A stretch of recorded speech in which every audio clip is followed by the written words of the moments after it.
Game on, everybody! Whoop! Welcome back to some Patreon action over here. So yeah, first of all, big shoutouts to all of you supporting me on Patreon. And if you have never checked it out, then you can do that at patreon.com/Khaldor. And today we're going to once again cast a couple of the games of the top supporters on Patreon. And we have another replay sent in here by Mixin. On the left side in that Storm League game, we have on blue, on Alterac Pass, Manic on Imperius, Captain Flashbang, fantastic name, on Lily, Blades on Muradin, Panicking on Greymane, and Foos on Kelthas. On the right side of the map, our stack here with Greer on Reyna, Hinata on Johanna, Anton on Thrall, Mixin himself on supports as usual, Rhaegar instead of Stukov this time, and the Weasel on Junkrat. So I was promised a little bit of a highlight, and the cool thing about especially the patrons that send in their games there is that you don't even know how they end. We had so many that were ending in a loss, but the games were always entertaining. I'm a little bit interested to see that this time we don't have a Murky, but we at least have on the support side a Lily for the blue team, so that's kind of fun. When it comes to stacks, the game already delivers. I mean, first of all, we have Convection for Kelthas, so that's going to be an interesting one to observe. We got the Exterminator on level 1 here for Jimmy, so we could see some boss action around the 5-minute mark when they try to burn that down. The Trolling Thunder for Thrall as he holds the top lane against the Panicking, and down to the bottom of the map, Greer against the Manic. I'm kind of interested to see how this one is going to work out. We got a lot of stacking here. Muradin has gone into the stacking quest on level 1. We got also Kelthas, who are of course going to eyeball a little bit more as the game continues. If they can lock him down and destroy the stacks, that would be kind of funny. It's always the weird thing about Kelthas. I mean, even if you get the stack... And I mean, even if you complete the stacks, oftentimes Kelthas just doesn't do a whole lot because he's dying too much in the late game. But talking about dying, first blood over on the blue team side as they move in to take Reyna down. Jimmy is dead and everybody else is already jumping up towards the top, trying to take this one down too. But that little skirmish between our 3 versus 3 setup didn't actually yield any kills. So nothing happening here. Rhaegar, Mixin, using his hero now to also get the camp cleared. And this is something where Rhaegar actually really excels. I mean, camp clear, even if he doesn't have to take it solo, through the lightning shield alone, he really adds value to the team in a situation like this. 3 stacks still for Kelthas. And for Kelthas, it's actually kind of important that he gets stacks early on. The problem with the hero... I mean, generally speaking, even if you go Mana Addict, you want to complete it as quickly as you can, because once level 10 is on the opponent's side, they have a much easier time taking you down. And that is a problem if you run Convection, since you will lose all the stacks if that comes in. Just imagine level 10 for the red team, right? I mean, Blessed Shield alone could be a huge problem. Blessed Shield follow up by Junkrat would be a disaster for him. And the problem that we're actually seeing from him right now is that he is spamming his abilities out too hard. That's a problem that a lot of Kelthas players have that go into Convection in the first place. I mean, again, I would never advise any of you guys to take that talent, but if you do, save your mana. Try to keep your mana in play for mainly the Flame Strike and the setup with the Gravity Lapse if you can combo the 2 off. But keep the Living Bombs at least to a minimum initially, because if you have to hearth back the entire time or run out of mana on lane, then you are just going to delay the entire stacking process, and that's a huge problem for you because, as I said, once the level 10 is in, you are running into trouble. Now that we have the first objective up, I mean, traditionally you would see the teams wait until level 7 talents, because it's just a bit too easy to stall out an opponent that wants to be aggressive before that happens, and then they are at the disadvantage in talents if you still soak, so that's one of the things that could happen here. We have on the top right currently the setup, Mixin is doing his thing again. And their camp control is actually really good. This is something that the blue team hasn't really done yet in this game. We haven't really seen them focus this heavily on those camps, and that's a problem. There's only one camp outside of the bosses on the map for each team, and that camp is usually pretty powerful. So there's a level 7 ready for the blue team, which would allow them to try and make the play for the objective a little bit sooner than the opponent. Lily going into the cleanse on 7. Greer is a little bit low. Careful, Jimmy. Kelthas is now his level 7, but he's only on 6 stacks. That's not enough, but oh, Jimmy gets the hell out of there. Just as we have Kelthas moving in once again. Rhaegar super aggressive. Uh-oh. Run, doggy, run! No! Our Chihuahua! No! The gravity lapse, and he is dead. Only one additional stack for Khaldor, but yeah, he's sitting at 7 now. Level 7 talents are now available for both teams, which gives us the Ancestral Wrath for Thrall. So yes, there's that. And they're starting to make the play up here at the top. But we haven't seen a channel yet. I mean, the prisoner camp has not really been attacked yet. So there's that. We got bot lane Jimmy still doing his thing. Actually going also into the fuel, the rush right now. Okay, getting the cooldown reduction in over here. A little bit of a different setup for him right now, but in comes the camp. So they actually take this one. Lot of trouble here for Muradin right now. Not only him, everybody is slow on the blue team side. Damn, but the first one to die is Rhaegar again. The dog gets beaten completely to a pulp. Now the wolf dies too. Peter has been informed, by the way. I mean, this isn't cool. Muradin is dead, and at least the panda looks like it might survive. Captain Flashbang is on the run. And the panda is down as well. The animals are dying all over the place here. And they're going for the stacks! And Khaldor goes down. That is 9 stacks lost right there. Just as the red team takes the control of the prisoner camp. No convection stacks for Khaldor at this point. Yeah, a little bit of a sad moment for him. But again, what can you do, right? So he's going to try and work on those once that he's back to business, but for now it seems like Manic on his Imperius might have a problem too. Hinata trying to move in, can't get the kill, but Imperius comes back into the fight, God knows why. And now it's also time for Muradin to die. It's a slaughter. Level lead, 6 kills against 3. Greymane on the run. Mixin was thinking about jumping in, but decided against it. And now they lock in the objective. All right. Okay, so with that setup and the Dirty Tricks on level 7 plus nearly level 10, it seems like the red team might establish themselves a pretty big lead now. Because if you keep the objective pressure up plus level 10 on your side, you should be able to at least get a fort out of this one, if not a few kills. Now they go in again. Oh, careful. The Weasel needs to be a bit more cautious. Junkrat nearly dying there. And a very, very bad... I mean, that would have been a horrible death for him. If he dies right there, now that they have all the momentum, they would have made it super easy for the blue team to defend. But instead, the Hyperion comes through. Bloodlust is the talent of choice for Rhaegar, so going with the current meta here. Thrall is still staying at the top side, as Muradin is holding the bottom of the map pretty much solo. Definitely not the hero that you want to have solo in a lane. Good blessed shield. Locks down Imperius. He's down. They're trying to get more, and they're going to get the fort for sure. Yeah, the level 10 ability is empowering them, of course, heavily. I still don't know what the dwarf is doing over here. Blades is literally sitting there. It's like, I got this! And everybody else is like, yeah, but you kind of don't. So, yeah. Should have probably sent Imperius down instead. Yeah, instead we have now Greymane dying up at the top. So he's also eliminated. But at least the talents are in. And we have Pyroblast. Okay, Pyroblast is in as a talent on Khaldor, who's by the way back on 6 stacks. So he's trying to get this convection set up again. Yeah, good aggression at the top, but they're splitting themselves a little bit thin on the map. I mean, Mixin is trying to take the camp here. Top side is getting attacked too. Manic is moving in. Yeah, sorry bro, but that was too late. Didn't really matter too much since Junkrat was controlling the point with his mine anyways, but still.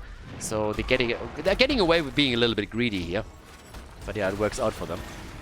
And off we go. Khaldor is still in the middle, is now moving. He could move topside. He should move topside, trying to get a few stacks together. Pretty deep move, actually. Oh. Lily! She's in trouble. Khaldor comes in. Flanking Khaldor, and he actually gets the stack in, but here comes the Riptire, and the Panda is dead once again. Muradin is also down. Here comes the Bloodlust as they go in for Imperius, for Greymane. Everybody is obliterated. 12 kills against 3. They take the fort down too. That's the second fort that falls, and the momentum is swinging more and more onto the side of the red team. Big boy damage by them. Camp's pushing on all the lanes right now. Huge lead, of course, also in kills, and they have the 13 talent advantage, which gives us the giddy up for Thrall. And also on level 13, the tidal waves. I talked about this in the past. Tidal waves was never really a big option when you went for the Ancestral Wrath, because you needed your Earth Shield on level 13 to try and bridge the gap between the channel on Ancestral Healing and the hit. think I called it Ancestral Wrath a second ago, but you know what I mean. But now that we're having the focus into Bloodlust instead, you don't need the Earth Shield necessarily, so all of a sudden you can go into Tidal Waves instead, which is what we are seeing more and more here. But yeah, so 12 against 3. Also, damage output, Khaldor on 17,000. Imperial is actually top damage for the blue team at this point, as on the red team side, Thrall is leading the charts here, trying to get the damage connected. Now, of course, the stacking process for Khaldor still continues. Boss, they're trying to defend against it. That's not going to be easy with the entire setup here. Talent advantage, everything else, of course, on top of it too. 9 stacks now for Khaldor. This is exactly where he died earlier today. Nice stun, actually, but the boss is still doing a lot of work here. Here comes the Bloodlust as they're trying to go for the kill, and of course, Thrall immediately with the Earthquake, trying to force the battle. Imperius is down. Khaldor with a little bit more damage gets stack number 10 in. Greymane is dead, and they are on the run. The fort is down already. The little panda is about to get destroyed here too, but barely makes it out. Clutch call though. But that was the last fort that just fell, and we have a 2.5 level lead plus the position on the objective itself. Very, very good situation now for the red team, as they are 1 level away from level 16. Khaldor with his 10 stacks, now sitting topside, starting to push this out a little bit and see if he can get additional experience for the team. They still need level 13. They are honestly in a horrible spot right now. I mean, momentum is swinging heavily against them. It doesn't really seem like they can force a fight around the objective there either. Well, maybe for now they could try and move into it. For the red team, if that fight gets forced, it would be a bit advantageous to move back and get level 16 first. I wouldn't fight for that now. You don't want to be that aggressive. Yeah, Mixon actually tries to slow them down a little bit, I assume. But the objective is going to be taken any second. And for now, the red team should honestly just fall back, wait, get 16, and then push. But not fight beforehand. There's no real reason for you. Why would you fight right now? You know, there's just no point to it. So yeah, play it safe, play it a little bit slower, play it around that. 14 kills against 3. And let's see how this is gonna pan out. I mean, so far it has been one-way Heroes of the Storm, right? 16 against 13, that's nearly a 3-level lead. We got the Alpha Wolf on level 16 now. In addition to that, we're even seeing the Give Me More over here, so yeah.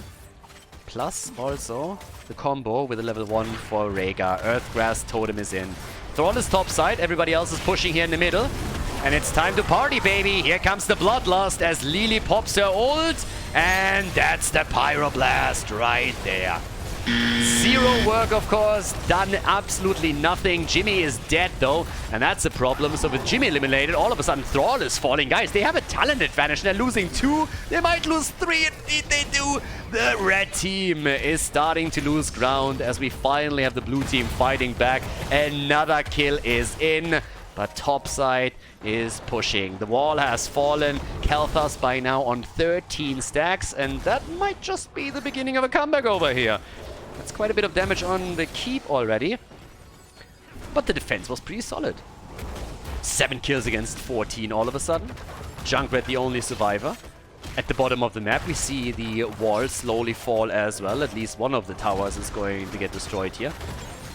So they got some damage out of this, but let's be honest, for the blue team, they needed to do a little bit more than what we just saw. And now we are slowly starting to see the gap being closed between the two teams here, as the blue team is making their march towards level 17. They have the even talent already, so that's a big help for them. And they're starting to also focus a little bit more on their own camp over here, which initially they neglected. Now, Muradin hasn't really had a lot of success with his Stormbolt connects. He's sitting at 11. That's, I mean, 13 minutes in, that's a Stormbolt connect on average every minute and something. So that pretty much means that, yeah, it's more zoning Stormbolts than anything else in this game thus far. But here comes the attack again. Yeah, the Dirty Trickster's already in, but the Weasel goes down. Imperius with a flank and the kill. Lily with the heals again. And once more, they are on the run. The red team is just starting to really struggle here. 8 kills against 14, level 17. Thrall comes in. Earthquake followed up by a quick Bloodlust. The speed bonus gives them a chance to move away here. But the blue team, are they going to go for boss now? They're already sitting up at the top. They have the numeric advantage. Are they going to try and make that play? Doesn't really seem like it. Muradin hits the Stormbolt. Mixin, Gravity Lapse, and Rhaegar. Oh, that could be a kill. And it is a kill. Bam! Straight into the face as we have Khaldor with the first Pyroblast kill in this game. And Reyna falls too. Yeah. The momentum shifted quickly. Honestly, it looked like a total blowout. It looked like the red team would just walk over the blue team without any problems whatsoever. What did we have? 14 kills against 3 or something? By now, they're closing the gap minute after minute. We have also, first of all, even experience. Kill gap still exists, but it's a small one. The boss is now taken. We have a bit of a push in the middle of the map that Khaldor, for example, or Greymane could easily stop. For some reason, they keep rotating Muradin in. Every single time when Muradin moves in and tries to take these lanes down, I'm just like, why? I mean, again, he has the Bronzebeard Rage on level 13, so it could be worse, but holy hell, this is not a good look there. There's so many better heroes on that team to deal with that situation. But in we go. Here's the situation around the objective again, as the boss is starting to take apart the top fort. But it's a 5 versus 5 on the map again, on nearly even experience. Muradin has now rotated down to the bottom of the map to deal with this too. But they're realizing that they need the 5 versus 5, so they are calling him back. Problem is that especially Greymane is already incredibly low, and Captain Flashbang is forced to use the Lily ult to keep the boys and girls alive over here. Boss has moved through the top fort, so that one's down. And is starting to knock on the wall at the keep itself. Bot lane is still pushing. Gotta be careful, those knolls are definitely a problem. It's more time for the next camp here. 16 stacks for Khaldor. He's getting closer and closer to completing Convection. 108,000 damage on Siege. 55 for Thrall. It's a big difference between the top Siege damage dealers on the two teams. Another good connect from Manic. Against Hinata, there's the Bloodlust as they are driving the advantage, though. They're trying to move in here. Reptile already came out, a little bit of damage dished out, but they need to try and control Imperius, who has been a huge problem in the backline. Mixin is again a little bit low. Khaldor needs to be careful too. He's at 17 stacks. He can't die right now. He gets the Pyroblast on the other hand, and that's a kill right there. Bam! 3 kills against 2 and another one falling. What a slaughter! Jimmy is still there, sitting in against 3. Muradin's moved towards the top. The objective has also been claimed by the blue team. They have level 20 by now. What on earth is going on here? They really stepped it up. 14 kills against 16. Greer is holding this as much as he can. Khaldor still dealing with the push here in the middle. Of course, the objective is also going to help to push this one out. I mean, he needed to go back in the first place, running out of mana. And the rest of the team is simply continuing to push the top. With 4 heroes down, why wouldn't they? So, yep, in we go. There's a quick attack straight up against the wall. That one's down. Here comes the objective. Guys, there should at least be a keep, right? I mean, there's forts still standing in the middle and at the bottom of the map, but those are going to fall momentarily. And now we have at least the Gladiators War Shout in. That's big. Earthen Shields, another huge tool for them, plus also indestructible. And Jimmy with a little more damage to his auto attacks. They're starting to go in and they're melting Muradin away. Lily needs to immediately pop the ult again. Went on level 20 actually into the Mistweaver right here. And they keep 45 hit points. The keep is still in play on 45 HP. Okay. Yeah, that's the moment when Khaldor is mad that he didn't take Fury of the Sunwell.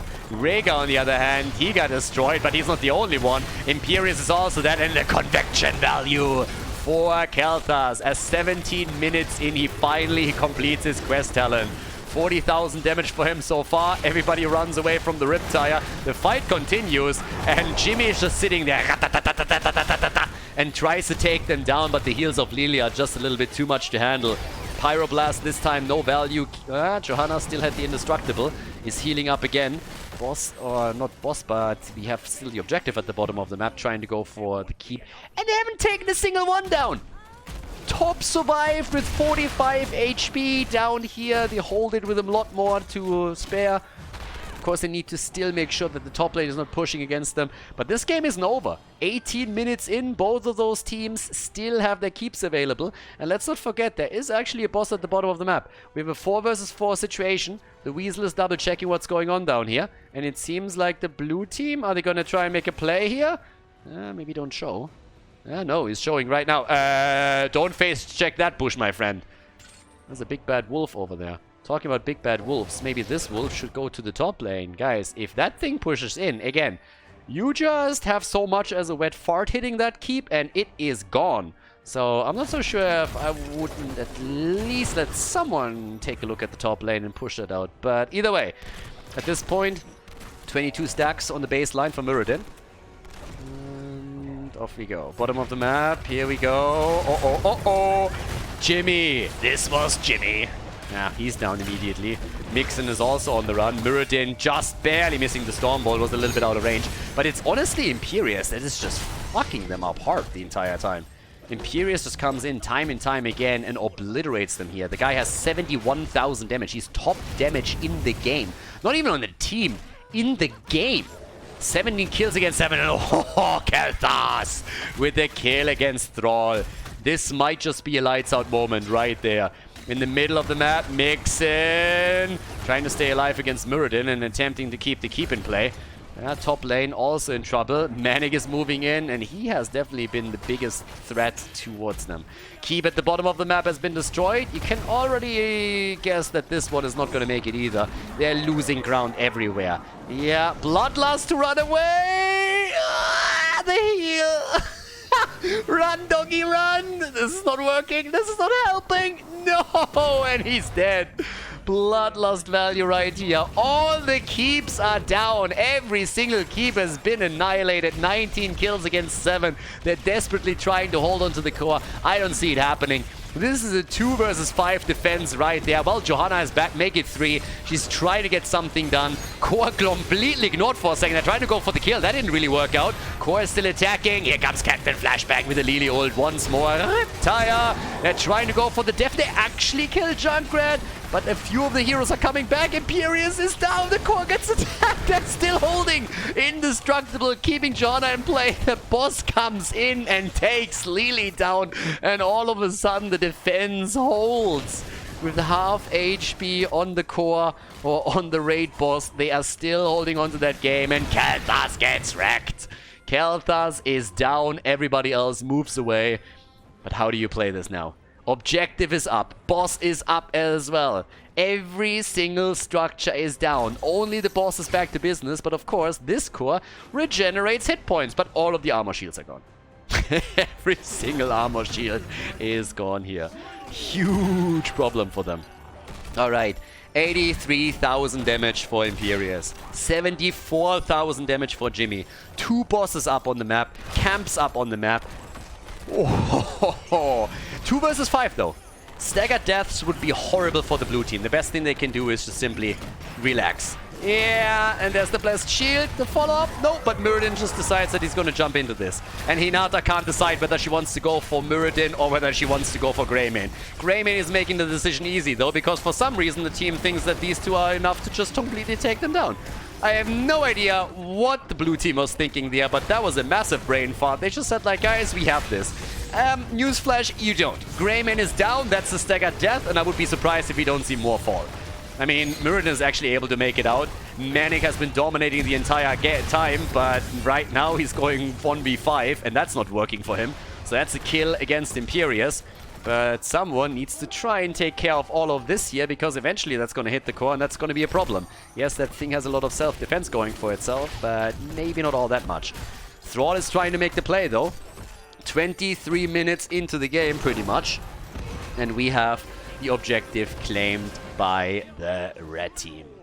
I mean, good for them, but what can they actually do with it? First of all, they have to defend the core, which is what they're trying to do right now. But that thing is taking a lot of damage. Way more damage than it... I mean, again, than it should. But if you don't have any structures left and no armor shields, obviously that's the way this is gonna go, right? So we have the raiders on the map. They're gonna deep-push this a little bit. But you have to eventually break through the opponent's defense there, right? You need to make a dent into all of this. And how do you do that? There's only it's 4 versus 5 on the map, but it's only Imperius missing, and only for another 8 seconds, so he's gonna be back soon. And they're trying to flank in right now. blue team, for some reason, really gives them these angles. Khaldor is the center of the attack. They're going for Lily, though. Captain Flashbang gets flashbanged and is dead. Khaldor is on the run. And yeah, good luck with that, my friend. Okay, that's not happening. Sorry. So he's trying to get... Is he getting the kill? Yes, he is. He trades 1v1 in this 1v3. Yeah, they're trying to go for at least a keep now. And honestly, every single keep at this point would really help to just to make a little bit of an equilibrium on one lane at least happen. And they're able to get that. Imperius is still fighting back. Full-on Chaos Mirrodin jumping in again. Going for the clap. And he's about to get wrecked. Tuba jumps out and still dies. Ancestral Wrath kill right here. Thrall getting mad value out of his level 7 talent. Top keep has taken damage. Keep at the bottom of the map is about to fall. What an absolute slaughter. What a bloodbath right now. Hinata. Oh, the blessed shield misses. They get the kill against Imperius. They go for Greymane. Greymane gets the kill, but he falls. This game is all over the place now. We nearly have 50 kills in total. 2 keeps are still remaining. Top lane, that could be where they might push in now, though. And they take the camp over here first. Keep in mind, bosses are up. Both bosses are up, actually. Mid lane could be a problematic lane, but there is already Junkrat on the way to deal with the situation. We have 2 heroes that have joined the 6-digit club here. 100,000, more than 100,000 damage for Imperius and for Jimmy. And now, of course, the question, how do you deal with this? Objective is spawning another 26 and they're saying, boys, let's go for boss. They move straight down to the bottom of the map and this one would push towards the core. There's a chance with 25 minutes in that if they get this one, they actually win the game. It's clutch. But they pushed the lanes out. They did a good job there. Junkrat is joining the fun. Keep that mid lane in mind, though. That could be problematic. Could be a huge problem. But Jimmy will be back soon. So he can make his way through the middle and then push that out. Here comes the rotation. Khaldor. Oh, pushed in. Boss is about to be taken. They take Khaldor down. They need to take that boss, though. Nobody is dealing with the boss right now, but Mirrodin is the only one that's there. Boss is about to be taken. Mirrodin jumps in. He wants to fight against the fight, but he doesn't get the boss. He gets pushed out by the Riptire.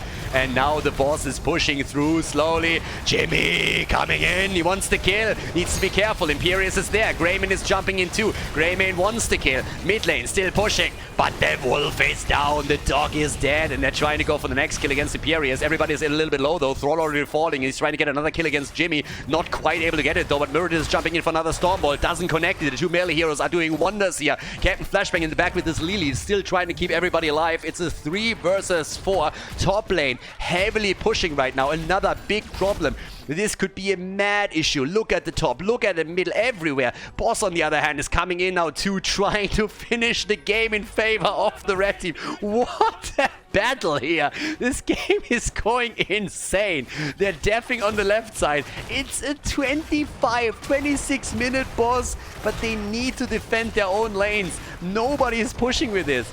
It's pushing the core down for sure, but this is going to be another defense. We are 27 minutes into this game, and it is absolutely bonkers at this point. Objectives are up, of course, as well. The Weasel! No, dude. You can't frontline that shit. Come on. You must have learned that by now. That Imperius is a fucking monster. He's at 120,000 damage. 109,000 for Jimmy. It's like insane. 9 deaths on Imperius, but who cares? The way that this guy is wrecking the opponent's team, he can definitely take that. So top side, oh my god, did they actually go for this? No. That would be a little bit risky, a little bit greedy, just a little bit too much. They try to go for mixing again. Here comes the Stormbolt. There's the Earthquake. And making the play with the Bloodlust plus the Hyperion. Mirrodin is jumping straight into the backline. Once again, the Pyroblast comes out, and that's the death of Rhaegar. Lily comes in with a kill. Korea is also incredibly low. This is a 5 versus 4 right now. The fight is still going on, and Mirrodin is jumping in. That dwarf is hungry. He wants more kills, more damage, but he misses the Stormbolt. And then Jimmy comes in and delivers the blow together with Johanna, but the Greymane, of course, with the counter kill against Rhaegar. Against Reyna, as once again the fight is starting to turn a little bit. We have a 3 versus 4 on the map right now as Johanna gets attacked, but the Indestructible is Procking on Hinata as Weasel is coming in from the side, trying to make a bit of a play. There needs to be careful as Manix is jumping in with another lunge, but misses it. Weasel!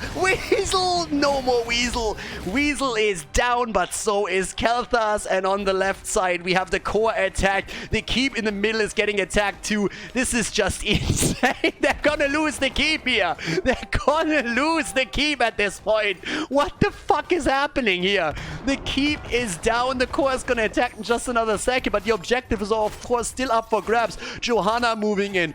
Thrall is moving in. The defense on the left side as Greymane is the only one trying to deal with the core, and the core is losing hit points for the blue team. They need to be careful there. But of course, they can't allow the objective to fall into the hands of the blue team if they still want to win this. The red team moving in once again. Blinds coming out the entire time. Once more, the Ancestral Wrath is trying to do as much as he can. Thrall on the run. And here's the Bloodlust as they go straight for Imperius. He's running out of mana. Imperius without mana is doing whatever he can here, but there's only so much. The ult of Lily keeps him alive for a long time, but here's Jimmy, double kill. Imperius and Lily are both down. The kill against Greymane. Is this actually game? Topside gets pressured. We are nearly 30 minutes into this. Level 26 against 26. 60 kills in total. And the red team, they had enough. They're moving through the map towards the left side. Muradin at the top. One of the few that was able to escape here, as down to the left side. We once more have Khaldor trying to escape Thrall. But here's the attack. This could be the final blow. 3 heroes are down. What an insane game so far. 1 armor shield is still available. Here comes the Pyroblast. Not this time. Pyroblast not successful. They're trying to go for the kill against Muradin, but Johanna is the first one to fall. No fucking way. No fucking way. Does it end here? They get the boss down to 50%. Khaldor's the only survivor. Muradin is already down. The Riptire. And they get it. It is game as we have the red team with the big boy victory here in the Patreon games. GG and well done. What a match.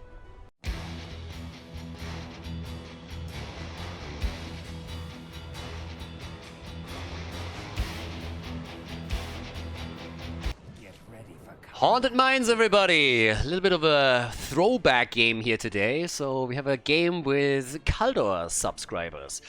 So yeah, so a little bit of a supporter game that we have. It was a bit of a throwback match and a bit of a request also to just like go into a Haunted Mines game. So we have a couple of subs playing today here. We got Fry on the left side for the blue team on Liming, Restomary on Stukov, Killer Jilla on Garrosh, and Black Angel, aka Lucy, on Leoric, with Quellax on Vala. And on the right side of the map, Dave on Kel'Thuzad for the red team. Mixin on Deckard Cain, Darkblade, aka Sethan on Thrall, Safi on Imperius, and Killer Panda on Johanna. Yeah, it should be actually a fun one. Haven't really seen this map in 3 years or something like that. Honestly, now that I think about it, probably more than that. But yeah, it's a little bit of a weird one. It's not really a map that is seeing a lot of play these days, obviously. Especially since at some point players just figured out that with all the reworks that Blizzard was trying to move in here, they never really had to go for the objective. But just as a bit of a fun map, it's of course kind of nice to see that. 2-lane map. And also it's the only map, I think, where I've casted a game with more than 100 kills in total, which was pretty insane. I think that's still somewhere on my YouTube channel, actually. It must be 5 years old at least, so that was kind of fun. But talking about kills, Killer Panda goes down, and that's actually the second kill. So the red team losing 2 heroes just as this starts. The 4 versus 4 setup at the bottom of the map is so far very heavily in favor of the blue team. Not a single stack yet of Kel'Thuzad. I mean, he is obviously one of the heroes that would have a big impact in the later stages of the game if he can stack his baseline. That's kind of... I mean, most of his damage is actually hinging on that. But now that we have this little setup, we also have a couple of moves onto those mercenaries. No arrow build for Quellax, but still trying, of course, to get all of this set up. Actually, this is not really a big matchmaking or anything, so I don't even know what's happening in terms of builds in particular. I mean, normally, of course, you would never really go for let's say, an auto-attack build, because it's just garbage, but we've seen that as a bit of a meme in a lot of the brawls that we've been playing. So there's one thing, if you just like try to have some fun and go for the dings, and winning is not necessarily the top priority, then you might as well go for it. So normally with the Hot Pursuit on level 1 it would be a multi-shot build that we're seeing, but in this game I wouldn't put it past them to just go and embrace the memes fully and go into, yeah, Creed of the Noob here. Either way, for now, the objective is to just like get a little bit of control of the map, take a few of those mercenaries. There's the multi-shot build. Alright, so we're gonna go try hard. And we got dominance on Li Ming as a level 1 talent too. Yeah, top side, Rega is actually helping out a little bit to keep Lucio, sorry, not Lucio, Leoric at bay. But there's still a pretty big lead actually now for the blue team.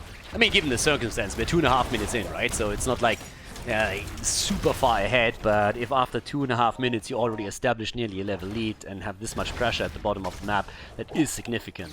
Now Quest talents come in for Thrall again as he goes into the Frostwolf pack on level 4.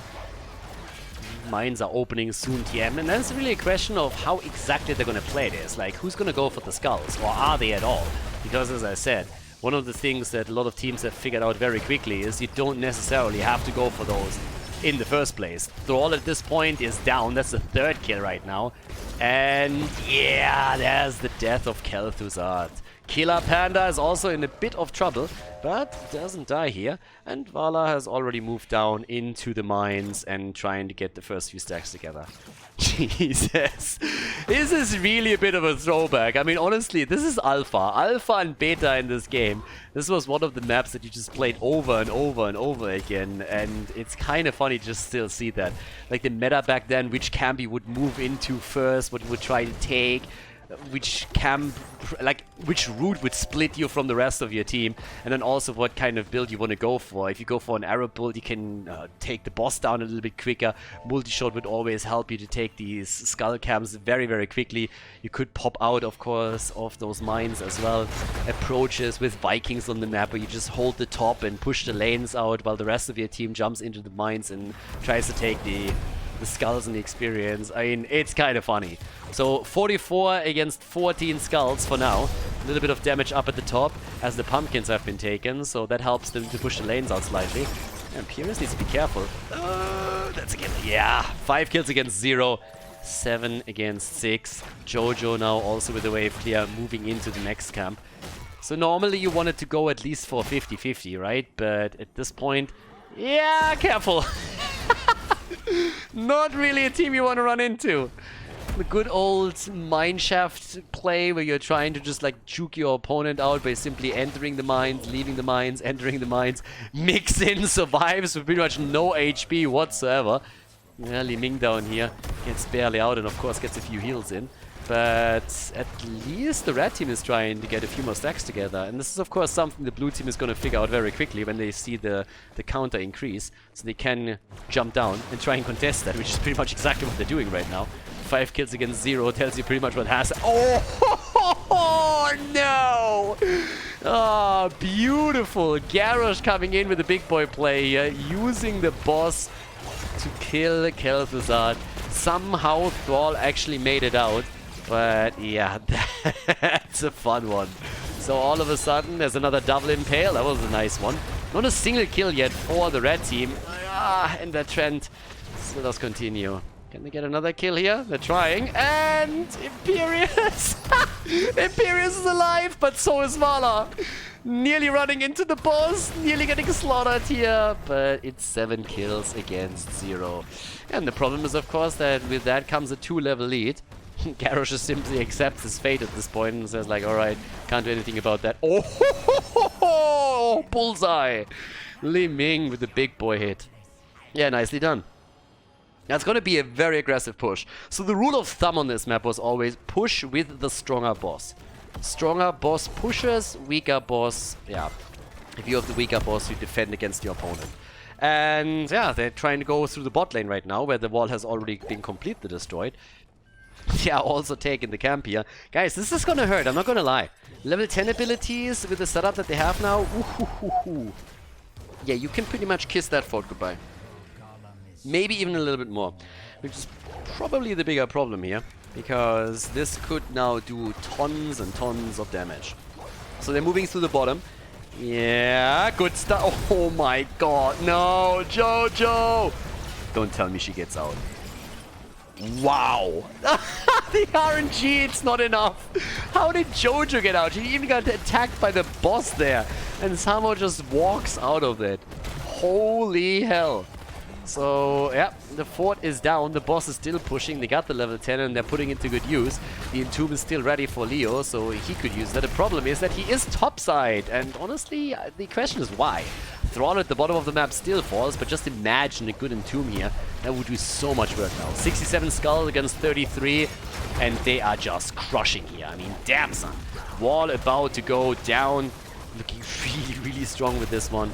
That's another, yeah, that's at least a turret down, tower down. They will put some damage onto the keep itself. We're only 7 minutes in. They are 3 levels ahead. It's 9 kills against 0. If Leo is down there, the keep would fall. Honestly, Leo down here and the keep would fall 100%. Now with a 4 versus 5, they should still be able to get some damage done. I mean, this thing is down to 40% HP, so you can take that. Also can take just control over vision right now. Try and make this play, but yeah, it's gonna be a little bit rough. A lot of dings, by the way, a lot of stacks for Thrall. I mean, he went for every single stack talent that he could find here.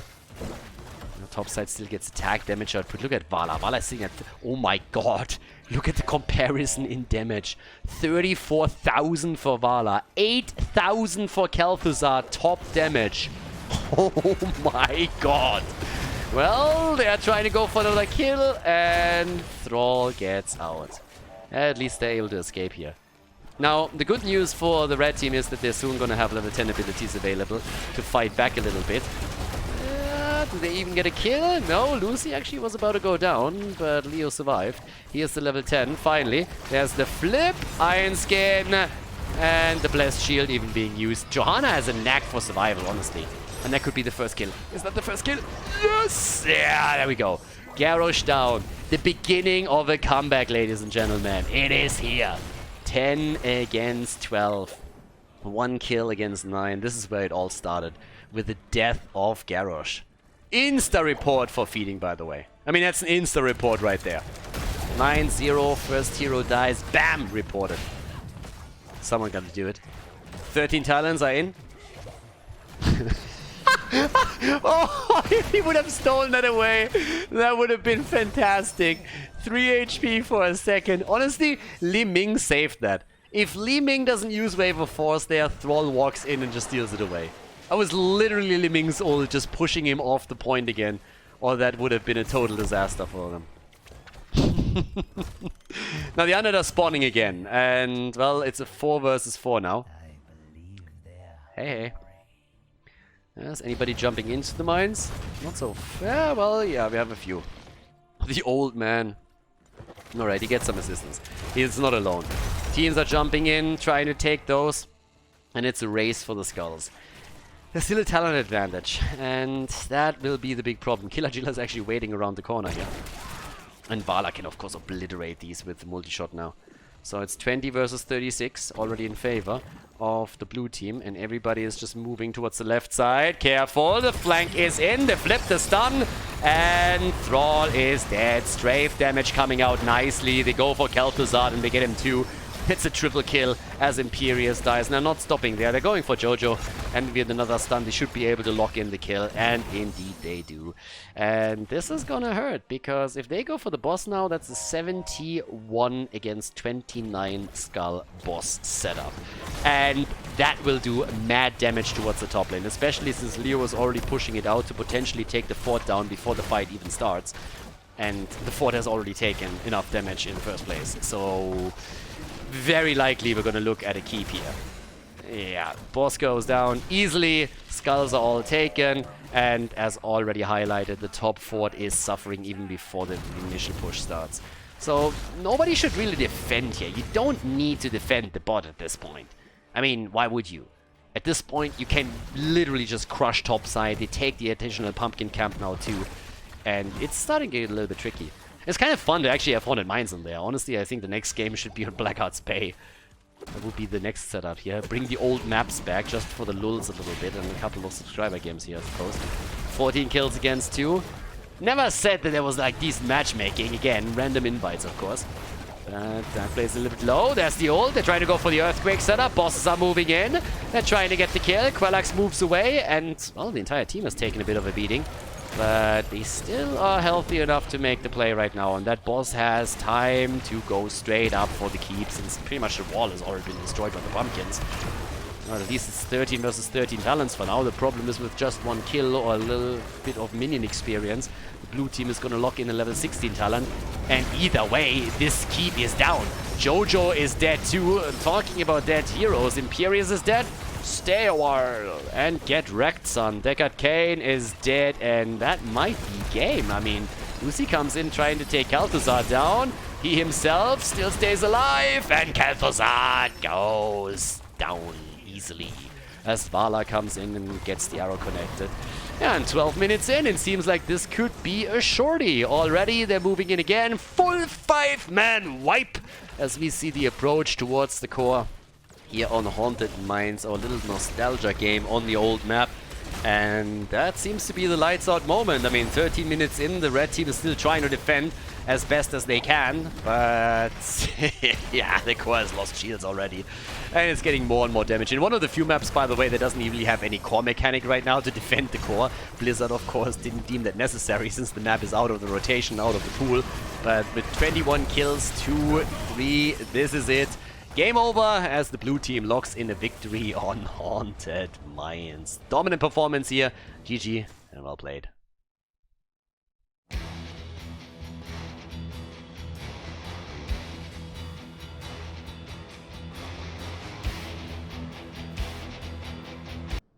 Yeah, it smells a little bit fishy in here, everybody. Another Patreon game, and Joe Barmer, aka Fat Ugly Monk, is once again delivering. So we got a lot of frogs over here. He actually convinced someone else at the beginning to go for Murky too. So we have a double frog in play for the blue team. On the left side, Maxwell on Falstad, Sneakerton on White Mane, Fat Ugly Monk himself on Murky, Nup on Murky as well, and Boxy Gaga on Arthur. So as the red team is starting on the right side of the map with Soul on Trashwing, Lunoid on Karazim, we have Work Time Fun on Murky, Damaus and Gul'dan, and Jackarino is playing Diablo.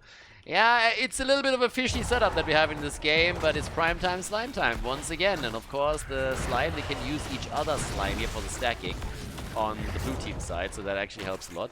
And in case that you were wondering what exactly this is, once again, we're looking at Patreon games over here. So the top Patreons on my page send in monthly replays, and we're going to go through those. And if you want to support my work in esports in general, then you should check that out. It's probably the best way, honestly, to support me. So you can head over to patreon.com/Khaldor and have a look over there. Always appreciated. As in this game, we have Murky already going down. There's a lot of bubbling happening here. I mean, Murky against Murky, I don't know. It's already a weird game just as it starts. And yeah. It will be interesting, especially also for Falstad. I mean, he's currently just like stacking as much as he can, and later on when he has his boomerang, he should be able to pressure the opponent Murky quite a bit with all of this. For now, I'm also curious what they're going to take on level 10. I mean, I would expect that we see both of them with the March of the Murlocs, because there's not really a whole lot of burst damage to follow up an Octograb. Generally speaking, I'm a huge fan of ARAM Octograbs when you have some burst damage behind it with a good mage, but it seems like this one is just a double March and just flood the entire area with Murlocs and try to take the structures down. I mean, it sounds a little bit like it's going to be a given, right? So blue team definitely has a good opportunity there. On the other side, then again, we have, of course, the double support setup with Karazim, or the 1.5 support setup with Karazim and Trashwing. Yeah, and Gul'dan, who's going to try and take them down with all that AoE damage that he can bring to bear. But I don't know. Like, just everywhere here, Murky's running around, frogs all over the map. And now it's time for the slime on level 4. The slime time! And that stacked on both would become a bit of a problem, I would say, for the red team. Honestly, when we started with ARAMs, I really thought that Murky and ARAMs was just absolute trash. And to an extent, I think that's still true. It depends a bit on what you're up against. If you are running into a Butcher, for example, having a Murky on your team would probably backfire quite a bit. That's also true for a few other stacking characters that you have there. But generally speaking, Murky has proven to be quite the asset in an ARAM if played well. He can be incredibly annoying and frustrating to play against. You use death timers, help him a little bit, and that we usually end up in a 20 versus 20 setup is definitely not really a problem for him either. So already, to Murky is just like wobbling around here. We have 11 stacks already. 11 stacks over here. What the hell? Yeah, not too bad. That is a pretty quick stacking process that we're seeing. So, Flip is now moving in too, and Jobama on his fat ugly monk account is just crushing through this and getting more and more stacks in as he's about to complete his level 4. We got the tougher fish on the other side. You can already tell where the Pro Murky is residing. So the Pro Murky play definitely on the side of the blue team, that one's for sure. But in we go. Murky on Murky once more, but it's Khaldor that tries to capitalize on the situation with 29 stacks now. I mean, again, he can bring the damage out. I'm just a little bit terrified to see how quickly the Murkies are stacking their level 4 now, because, again, if you go full on slime setup, then it's fantastic. And no! What is that? What is this? Nine! Boomerang, baby! Boomerang! Burst damage! What are you doing? Not even an ARAM! This is a shit talent! Secret weapon! No! I don't even know what to say here. I thought we already told the last guy standing that this is shit. Boomerang all the way every day. It's the only talent that's really worth picking on level 7. I guess you can go for the lightning rod in a pinch, but secret weapon is never worth it. Neither with this build nor with an auto attack. It is shit. Especially with this build, it's bad. I guess the theory behind it is always like, no, but I can stay farther behind and then I'm safer. Well, I got a solution for you. Learn to play. Alright, so he is going to try and stack here. Maxwell is just doing his thing. Always take, of course, the tougher down. And we go. And we already have one of the Murkies done with his level 4. And yeah, they are going to get some serious damage out here. 20,000 damage already for one of the Murkies. I mean, again, once that we have a level 10, that's where the real fun starts, I suppose. I don't really think that we're going to get an Octograb. This should be double Murlocs and just let them march. Let them march, baby. One down. Come on, pick it and go for the double march. Just right here, right here. Just march them into the ground. Yeah! There we go. The double march is in the Hinterland Blast. Also, what the fuck is that? What the fuck is that? Who just fat fingered his ults? You see, this is how you do it. This is how you do it, right there. Who just fat fingered his ult? I mean, what's happening here? And the other Murky goes for the Octograb. I mean, I'm not angry. I am not mad, ladies. I am not mad. Just disappointed. But yeah, fuck. The Syndragosa in the middle of motherfucking nowhere. What is this? Opposite day? Is it like a new game? Do you have to zone the opponent out? Like, try to zone control without damaging them?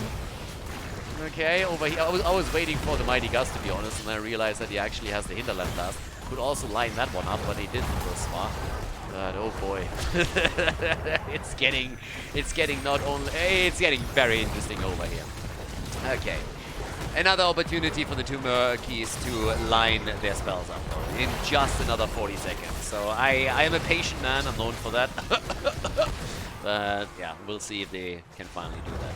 Oh, Falset over here is getting some stacks together, sitting at 75 now. Murky number 2, by the way, is about to complete the slime time. Has only one stack missing, and there's the Octograb.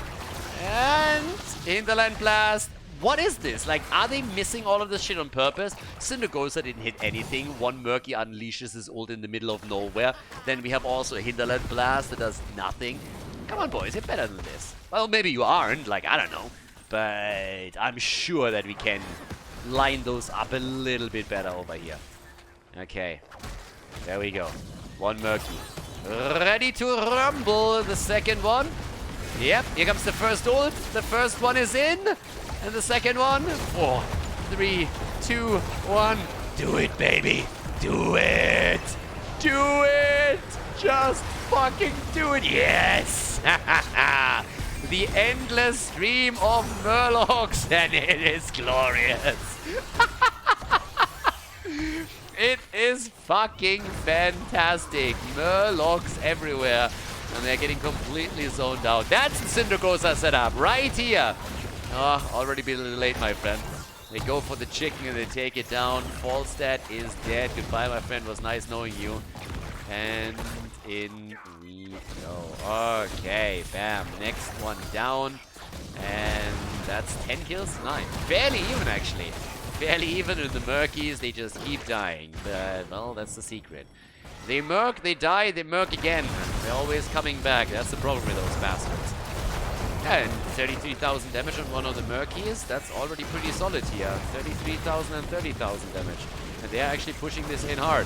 Okay, there comes the Syndragosa. Would rather save that for pushing a structure, to be absolutely honest. But hey, why not? They're YOLOing shit out anyway, so we might as well go for it, right? Hit that R button and hit it hard. Arthas needs to be careful. Yeah, that's a good ult. Nice. Again, always better if you can use it towards the opponent's structure so that you force them to either retreat or sacrifice the buildings. But at least in this case, they are able to save their own fort, so that's something. Level 16 is already ready for the red team. And with that, what else are we getting? Gaga's coming in, doing his thing here. Another little setup happening, but 96 stacks now for Falstad. He's getting there. He honestly is starting to get some serious stacking numbers on the board. Went into weird talents now though. That's a little bit of a better setup. The Murlocs are out again. Who let the Murlocs out? Who? So yeah, Murlocs are out. Right wing is dead too. That Falstad build is, by the way, more than wild. I mean, secret weapon into giant killer, no...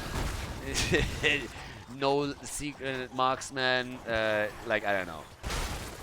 Yeah, a little bit of a weird one. But yeah, Murlocs everywhere, and now they're going for the fort. And honestly, this is looking better and better. They have total zone control here.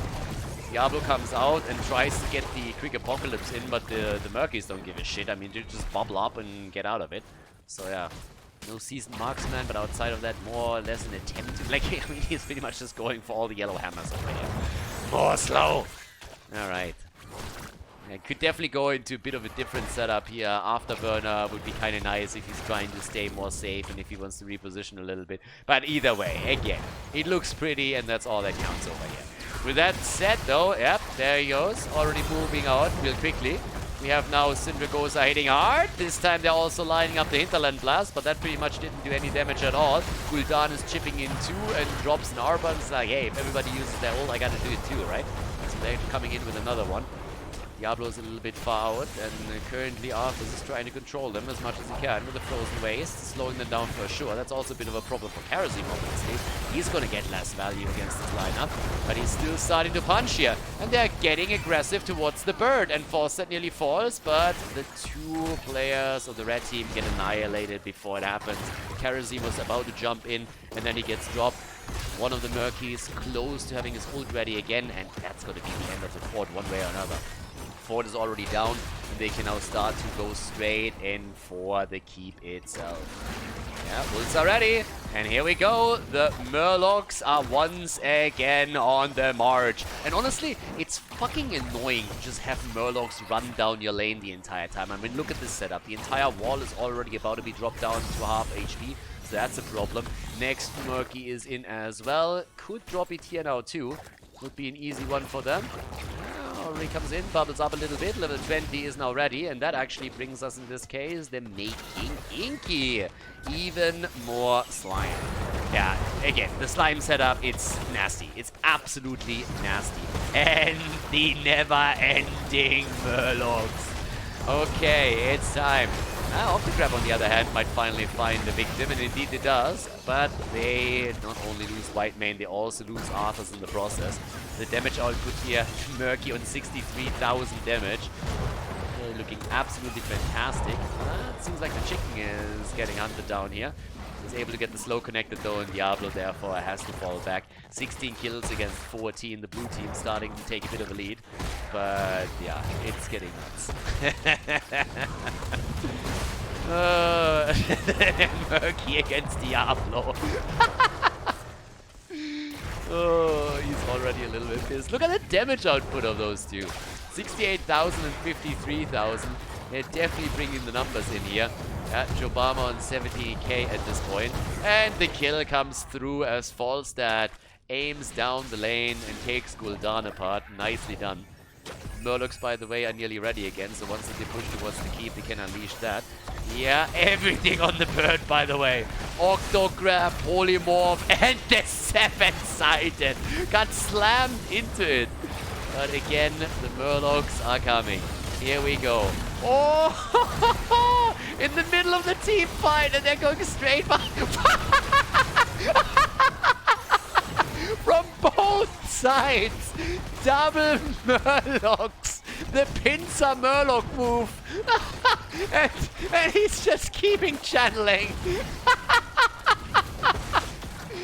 Brilliant. Absolutely brilliant. Oh, glorious. Can you imagine the red team? Where all these fucking Murlocs coming from? Getting swarmed from the top, from the bottom. What a beautiful game here. God, I would be so pissed. Can you imagine playing on the red team? You're literally sitting there in the middle of nowhere and you're just like, I need a break, get me out of here. Yeah, no chance though. By now we have 91,000 damage on Jobama. He honestly might get the top damage in the game if this continues. His slime setup is just doing mad work. He has more damage than Gul'dan. One Murky has more damage than Gul'dan, and now they're starting to go for the keep over here. It is beautiful. Yeah, let's see what they can pull off with this. A bit of a random one over here with the Apocalypse, and he jumps in deep. Should probably not have done that. I mean, there's still 2 players down. Brightwing goes down. Attack against the big Tuna Kahuna. But he's still alive. Same cannot be said for Diablo though. He's eliminated, and off we go again. The Murkies, by the way, in just another 8 seconds have their ult back. And you can already bet that that is going to hit hard down lane. That could be the end of the keep, and honestly, with the never-ending Murlocs, it could even be the end of the game if they line that up properly. And there's the first one. First one is already coming through, and where's the setup? There it is. Mad amount of Murlocs now. Guys, this is gonna be it, isn't it? I mean, Murlocs everywhere. It's just too fantastic. What a game. What a game. Murkies galore. Brightwing puts an end to the Murkies and the Murlocs, at least for now. 16-15%, and they just don't care. They're gonna finish what they started over here. This is gonna be the end of it. 6%. Well, is it? 6%? 6%? They can't end it.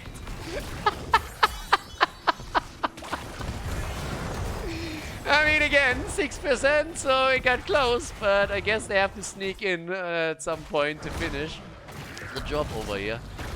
Okay, there's the Octograb and the Apocalypse. I mean, they really pulled all the stop, and the Murkies are already starting to move over again, trying to backdoor this a bit. But this is just a work of art, this game. Holy hell. 46 kills now in total. That's the damage sitting. Yeah, 106,000 damage for Murky. Fawcett is barely ahead with 109,000. But over here, game is going to end. Jobama himself ending the game. Does he?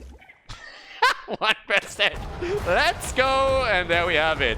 GG and well played.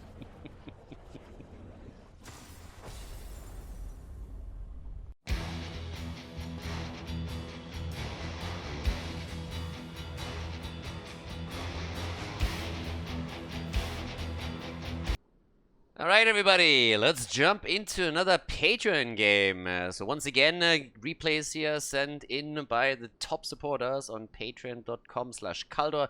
If you guys want to support all the stuff that I do in esports, Heroes, Valorant, whatever game it may be, then head over to patreon.com/Khaldor and check it out.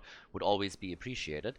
Today we have an ARAM game actually on our hands, and I hope this is going to be good. We have on the left side for the blue team, Disbat on Jaina. We got Curse on Zarya, Ivy on Johanna, Lucy on Tyrande, Prima Donna on Gul'dan. It's a pretty ugly Prima Donna, I gotta say. And on the right side of the map for the red team, Akerlan on Kel'Thuzad, ooh la la la, on Cassia, Matarazzi on Diablo, where's Zenithine when you need him, Bolak on Deckard, and Omicronite on Mephisto, and well, that's the first blood right there. Good old Kel'Thuzad coming in and immediately getting attacked. Yeah, Matarazzi over here, he needs to be careful. That headbutt is gonna hit hard. Lucy already with the first stun, good for him. But when we look at the lineups, that Zarya combo is obviously a little bit deadly. ARAMs in general have of course their own meta, and Zarya is amazing. Absolutely amazing. So, I'm gonna get a bit of a look at what's going on here. The mage power that we have on the red team side in particular could be a problem. Our little Prima Donna over here just barely made it out. That was a close call.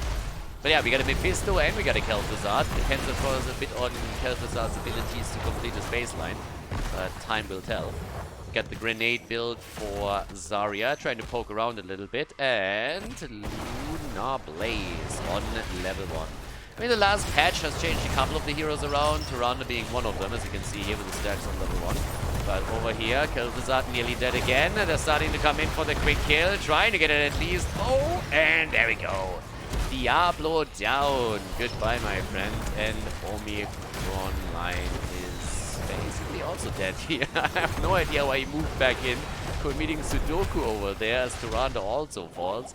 I don't know what to say, but this is going to be a slaughter already. Mages on all sides. It's just like immense amounts of burst damage here, as they're just crushing everybody. Our little Prima Donna is still trying to get away from Matarazzi. Yeah, those Italians, right? Trying to follow that up, but Dibble's still alive. Alright, there we go. And yep, there we have it. I can't help myself. When I read that name, I just gotta laugh. It's probably one of the funniest things that I've ever seen in sports, and there's probably gonna be a lot of Italians here watching this and will heavily disagree with it. But yeah, Matarazzi had it coming, and that Zenithine just went for the headbutt was just absolutely insane. And I don't really remember anybody in football getting wrecked as hard as Matarazzi did. So yeah, it was absolutely beautiful. And let's face it, like everybody that was watching that was not Italian just said like, yeah, the guy deserved it. So there's that. Either way, now we got Gul'dan also eliminated, and it seems like so far it's a pretty even game. We have also Cassia, of course, with the stacking. And the Thunderstroke, in theory, is pretty amazing for ARAMs, since you can just like get that continuous quest damage up. But we've seen a couple of games already with Cassia, and it just really seems like it's not doing as much as initially expected in an ARAM situation. Obviously, ARAM's very, very different playstyle. You have continuous 5 versus 5. Good wall stun. Yeah, look at Matarazzi over here, bullying people already. Oh, and that's also a kill. Yeah, Gul'dan is down. The Prima Donna is dead. I gotta say, red team is coming in and starting to wreck them hard. Lucy over here on Tyrande is trying to heal everybody up, but it feels a little bit like he is trying to take control of a herd of chickens, and it's so far not really working out. I mean, everybody is just like running around. A couple of bubbles are coming out of Curse on his Zarya. He's trying to get the shields. Lucy gets one, turns around, tries to get the kill, gets wall stunned, and is dead as Kel'Thuzad chips in a bit of additional damage now too. Teams both looking for level 10 abilities now, but holy hell, it's a massacre. Guys, we are 4 minutes in and we have 14 kills already. This is absolutely insane. Yeah. 15 kills now. Off we go. Lucy by now on 8 stacks, 17 for Gul'dan. He needs to stack it up a bit more quickly too. We at least have Zarya with 33, so he's actually about to complete the quest for Zarya on her level 1. When it comes to Cassia, we now got the grounding rod as well. So a bit of an extra slow that we can push into. Helping also Khaldor to complete the quest here a little bit more. 21 stacks for him, so he's getting closer and closer to increasing his spell power. The level 10 abilities are in. The old man with the stick going for the sleeper move once again. And stay a while and get wrecked. Okay, good old Deckard. Yeah, that could be a kill against Jaina. So our little frost lady is already down. So much for that. Yeah, is that another kill? Ivy is about to get away. Well, again, they still have the level 10 abilities in hand, and not too many of them were used. This is actually one of those chances where I think especially Mephisto could have chipped in a bit more damage and tried to act quickly, but he hasn't done any of that. 10 are now on both sides. The Prima Donna on the run again and might actually get out, but here comes the ult, the life drain. Gul'dan, oh, the double kill. Ring! And they hit. Jojo is dead, Gul'dan survived, but holy shit. This game is all over the place right now. What the hell is happening? Matarazzi, there's the reign of RNG. The Prima Donna gets healed. Turan is just running around. It's like, you get a heal, you get a heal, you get a heal. Lucy is the Oprah of Heroes of the Storm, apparently. Everybody gets a heal. Yeah, talking about also jumping around with a bit of extra damage, we have Jojo with a falling sword here. Deckard Kane, this time not really a good one, but there comes the falling sword. They're trying to go in, a bit of body blocking, and Matarazzi is down. One eliminated, off we go. 11 kills to 9, 6 minutes in. We just have an absolute bloodbath on our hands with Khaldor not done with his baseline just yet. Iron Skin comes out, but the blue team is losing a little bit of ground here. Stacks coming in for Cassia, of course, too. She's sitting at 67 right now and has the top damage in the game with 38,000, even eclipsing Mephisto. And Khaldor, 4 deaths on him, and he doesn't really have a whole lot of damage. I mean, he is barely more than Diablo, so that's a really good sign for them. So Archaealan in a bit of trouble. But in we go again. The root, the A-bomb, and Tyrande wall stunned and killed as well. Ivy jumping out over here, everybody low and about to die. The blue team is definitely finding themselves between a rock and a hard place, especially now that the support was gone too. 21 kills in the game already, and the show continues with Jojo getting wrecked by Mephisto here. She's dead too. 13 talents finally in. At this point, they're pushing past the fort. But the red team is also fucking this up a little bit. I mean, let's face it, they should focus those forts down a lot faster than they do. A little bit of the random ring of failure just came out here. Didn't really do a whole lot, especially since there was no follow-up. Now Matarazzi might die again. They go for Dibbles and they get him. Where's the jump on Jojo when you need it? Got actually interrupted here. It's going to be back soon, TM though, and she still has a chance to follow this one up. Should be able to get the kill against Cassia if she commits to it. And she's trying to go in, trying to go for Khaldor. And there we go. That's a kill for sure. Khaldor is dead. He's eliminated. Nicely done. Alright, so at this point, maybe a little bit of a comeback opportunity, but the fort is obviously gone. That's one fountain eliminated too.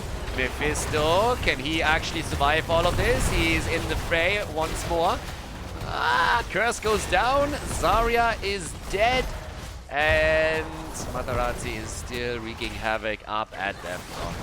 There's 3 kills ahead, nearly a level ahead too, and the damage just continues. I mean, it is insanity over here. This is pretty much an 8-minute fight that we've been witnessing. It never really stopped for any chance. Jumps are coming out again as we have the kill against Gul'dan, putting them into a 5 versus 3. The talent advantage for the red team is obviously a nice boon for them too. Now they're starting to push for the keep itself, which I don't really think they can get at this point, but just whittling the wall down in HP would already help them quite a lot. And that's exactly what they are focusing to do now with the next minion wave coming in. Diablo maybe a little bit too far, and looks like Matarazzi, he gets slapped around a little bit. No chance for him, but Khaldor gets the double kill. Takes not only Tyrande, but Jaina down too. And leaves us with a 5 versus 3 once again. Jojo doing what she can here. Level 16 talents ready for them as well now. Obviously with 56,000 damage, Cassia still topping the damage numbers easily in getting more stacks in as we speak. Might be in trouble now, though. The ult of Zarya connects, but nobody follows up on it. Here's the ring. No, sorry, the rain of RNG. Well, ring would actually be quite useful here too, but he couldn't get that one in. More damage against the Prima Donna. And off we go. Yeah! In comes Jaina. Whips them into shape here. And that's a kill against the old man.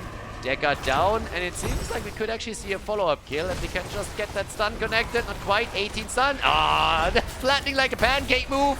They still have a chance. They go for him, and if he's not, then no, he gets away. The ring of fail, but Dibbles felt sorry for Jaina and actually charges into it. So at least it is one. Jaina's still going down. Here comes the ult from Mephisto. Guys, this fight just doesn't end. I mean, let's be honest about this. This has been a continuous fight from the first second up to the 10-minute mark now with 33 kills already. It is nuts. We're all over the place here. We got 100 stacks for Cassia. She's working on more as we speak, and they're just bullying them around. Matarazzi is rampaging through this like an elephant in a porcelain shop. I really don't know if that translates. It probably doesn't. Something else. Chinese thingy, I have no idea. Alright, I'm out of it. But anyways, 19 to 13 and a bull in something else. Like I can't remember. I'll have it in a second. Khaldor is there. There's the next quick stun coming in. And the quest is completed for Toranda. Alright. So, maybe things slow down a little bit now. Yeah, and of course they don't. Matarazzi is getting attacked. There's the stun. There's the damage. Maybe now. Jaina's coming in. And Gul'dan delivers the final blow. The action over here, as Jojo just says, 1 versus 3. No problem, baby. Gets the shield from Curse. And that actually saves her ass. So all of a sudden, they can turn it again. And trying to take her down too. Ring. And rain. Where's the ring? Where's the ring? What are you doing? It was a perfect opportunity here. Ring, ding, ding. Just as the rain comes down. And if you combo the 2, then you will get way more. And there it is. Bam. Insta-kill. 1 down, 2 down. And let's go for the triple, baby. Ooh la la la. Cassia is dead. Down she goes. Okay. 19 to 20. Guys, it's a bit of a comeback. Blue team, look at it. They're starting to make their way back into the game as both teams pick up their level 20. Jaina with a deep chill. We now also got the cooldown reduction with the Heaven's Fury, so Jojo's gonna have some fun for sure now. And on top of that, we also have the deep impact for Gul'dan. Need to be a bit careful, since on the other side we got the Infinite Lightning, Might of the Scourge, and Consumed by Hatred. So there's still a lot of mage power available, but the fort is down.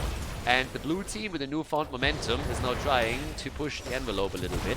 They smell blood in the water for sure, and they are trying to take more structures down as they're moving over to the right side of the map. We got 87,000 damage by now from Cassia, and a level 20 upgrade should exaggerate that a little bit more and emphasize it. There's the rain again, ready for the slows, gets a little bit of control over to the blue team as they try to come in. The Lord of Terror already trying to be a little bit more terrifying here. The sleep set up, in comes Jojo, and Khaldor is dead. Nice, good move over here by Disbad, but he's still dead. Mephisto comes in with the ult. That's a dead Zarya. 4 are down. They're going for the 5-man team wipe over here. Jojo might be able to jump out, buying some time for the team actually.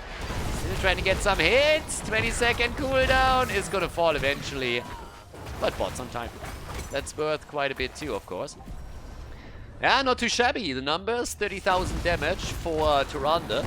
Kind of interesting if you consider that we have for Zarya only 27,000. So Zarya definitely falling a bit short here of the numbers. On the healing side, 57,000, not quite on the same numbers as the old man with the stick, but still. Problem is that if you lose the keep, you lose the fountain, and that's the last tool that you have in the game to heal yourself outside of your main support.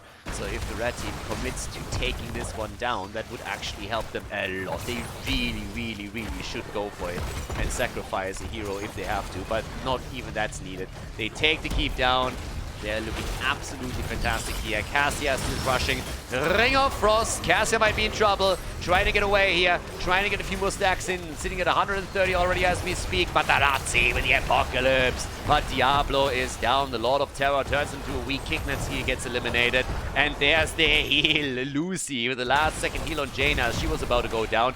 Rain is once again used. They're trying to go for the next kill, and here is just Jojo jumping around like a bunny on speed the entire time. Jumping in, jumping out, trying to go for the next kill. Cooldown ready, another 10 seconds. Jojo with another kill. Unbe-fucking-leavable. Ivy is going for it here, and Matarazzi is taken down. The Italian Diablo gets abused again. Scusi, let me go back to base. Okay, this is the worst imitation of an accent I could possibly go for. I mean, if anything, I can maybe make a Mario happen, but that's kind of all that's going for it. Mamma mia, Papa Pizza, scusi. Okay, there we go. That's a little bit better, but that has nothing to do with Diablo, so yeah, pretty limited in the application. Either way, 25 kills. We have 50 kills in this fucking game. What's going on here? Another big jump is coming out as Ivy is just going for it the entire time. There's the keep eliminated, the core wide open. Cassia is still down. That's an opportunity right there. Let's go. Let's make it happen. Where's the play? The flip over. Gul'dan in a bit of trouble. Core 97%. Can they break through this? 20. Oh, the Ring of Fail! No! In the middle of motherfucking nowhere. Didn't hit anything. Diablo is down though. And that's a Deckard Cain kill against Gul'dan. Fight isn't even over. Waller comes in with another setup. Oh, the follow-up is ready. Well done. Tyrande down. The defense is working for them. 54 kills in total. Holy hell, ladies. It is getting a bit bananas right now. Omicron line. Jaina also getting wrecked. Absolutely murdered. And keeps her down on both sides. So if they lose the remaining two heroes, there's a good chance that the red team just simply says, okay, we're done with this crap. Goes for the core and finishes it quickly. They got 4 on the map now, and those are all of their damage dealers. Only the tank is missing, and Diablo just came back. So he's now crossing the map in an attempt to help the team go for it. And again, no heal up, no fountain. They got a problem, and they got a big one. At least Johanna went into the Laws of Hope. That helps her a little bit at this point of the game. That's a little bit more independent. Strong independent woman over here. Not dependent on Tyrande in the slightest. 87% against 94 on the core. The attack is there. And once again, Jojo just jumping around. Back here, Lucy doing what he can. Dropping the damage numbers. And trying to keep the rest of the team alive. Tyrande's at 44,000 damage as is at this point. Pretty respectable numbers, actually.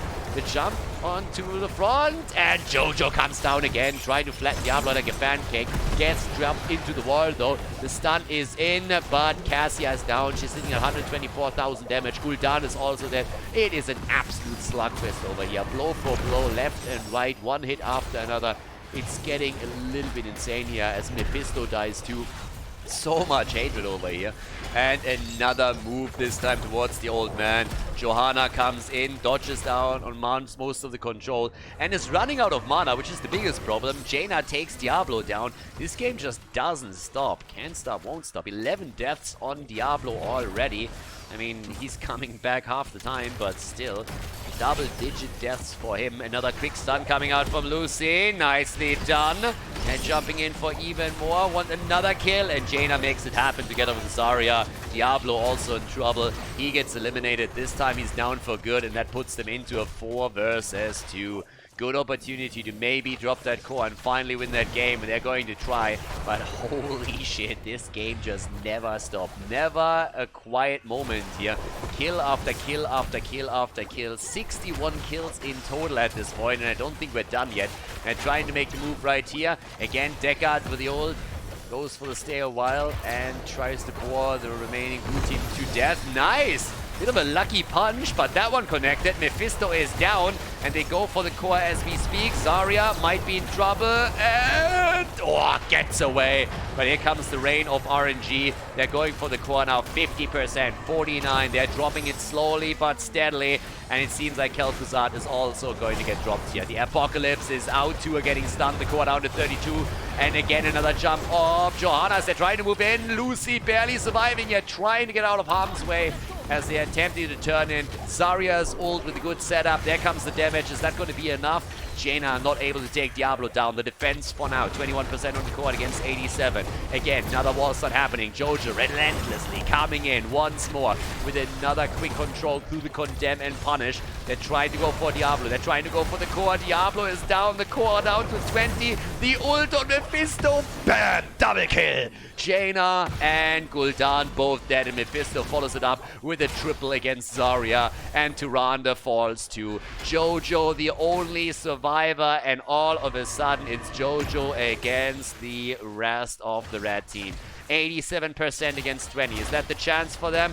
Oh, Jojo! And they kill the 5-man wipe, and they're losing control of the game. Cassia alone is sitting at 163,000 damage right now. The stacks on level 1 absolutely coming through here. And this is looking bad. This is looking really, really bad at this point. They're getting 2 heroes back, 3 heroes back in just a second. But the core is falling. It's falling quickly. Yeah, a little bit of time. Not a lot. Here comes the Zarya. It catches to the stun. Oh my god. Pulling a bit of a Houdini here. Khaldor disappears in a second, and this is the follow-up on Mephisto. 43% against 20 on the core. If you right-click this shit, it's over. Zarya is dead. Cassia could try and come in right now.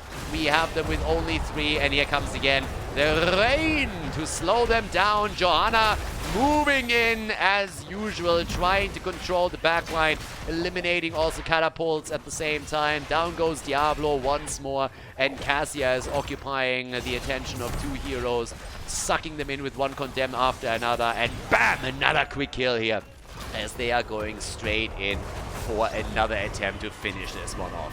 39 kills against 35.